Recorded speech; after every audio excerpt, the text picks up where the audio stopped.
My daughter's fingers slipped into mine, just as everyone clapped and the candles flickered. Her grip was cold, her face pale. She leaned close, voice trembling, almost too soft to hear. "Don't eat the cake." My mother stood across the table, smiling brightly, her hands folded like a proud hostess. She had baked that cake herself, decorated it with strawberries and cream. She looked at me the way only she could, affection painted over contempt. I blew out the candles. Everyone cheered, and I smiled too, but I didn't touch the cake. 17 minutes later, the police were knocking on the door. It wasn't always like this. I used to believe my mother's love was complicated, not absent. That her sharp words, her cold stares, her comparisons to my sister was just her way of pushing me. But as the years went on, I realized she didn't want me better, she wanted me smaller, weaker, dependent. Still, I tried. I invited her to birthdays, holidays. I let her into my home because I thought family meant forgiveness. But forgiveness is wasted on someone who sharpens the knife you hand them. The signs started weeks before the party. Little things my daughter noticed that I brushed off. Grandma slipping into the kitchen when no one was looking. The whispered phone calls. The way she watched me eat with a strange intensity, like she was waiting. Then my daughter found the pills.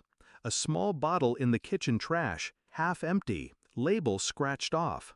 She didn't tell me immediately. She watched. She waited. At 12, she had already learned the art of silence from me. And when she saw my mother frost that cake with hands too careful, too deliberate, she knew. She saved me. The moment the candles went out, I played along. I smiled, I thanked everyone, I sliced neat pieces of cake and served them. But not to myself, not to my daughter.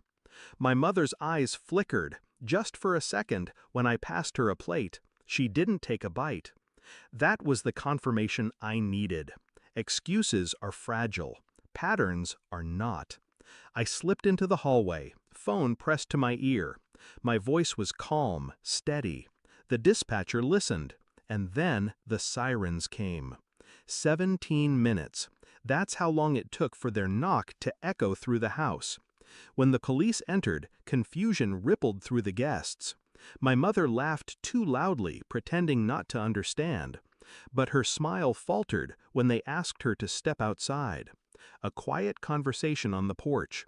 Officers returning to the kitchen. The cake, boxed, bagged, sealed as evidence. And then, the moment her wrists were pulled behind her back. Gasps filled the room. My sister shouted.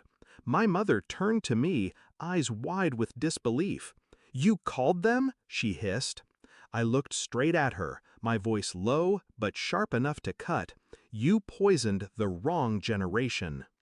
The lab results came back within days. Enough sedatives in that cake to drop me cold. Too much for it to be a mistake. The story spread faster than I expected. Family who once worshipped her stopped calling. Friends avoided her name.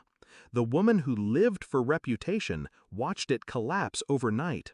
She tried to spin it, said I framed her, said I wanted attention.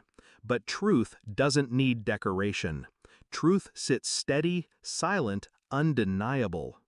Revenge didn't come in one blow. It came in steps. First, I made sure custody arrangements were updated, legally severing any chance she'd get near my daughter again. Second, I cut off every lifeline she depended on, money, contacts, favors she leached from me. Third, I told the story, plainly and simply to anyone who asked. No exaggeration, no venom, just facts. And facts were enough to bury her. Her trial is coming. Her face will be printed in papers. The grandmother who tried to poison her own child. I don't need to scream. The world will do that for me. My daughter rides her bike in the driveway now, free and laughing. I watch her and I feel something I haven't in years. Peace. Because she knows the truth. She saw it herself. and she'll never doubt my silence again. Some people think revenge is about rage. It's not. Rage is sloppy. Revenge is patient. Revenge waits in the dark, collects its evidence, and chooses the perfect moment to step into the light. And when it does, it doesn't just destroy, it reveals. That night, after the police car drove away and the guests trickled out in stunned silence, I stood in the empty kitchen. The ruined cake sat in its evidence bag on the counter. I stared at it, imagining the bite I never took. Then I whispered to myself, steady and calm, "She tried to kill me with sweetness, but I killed her with silence."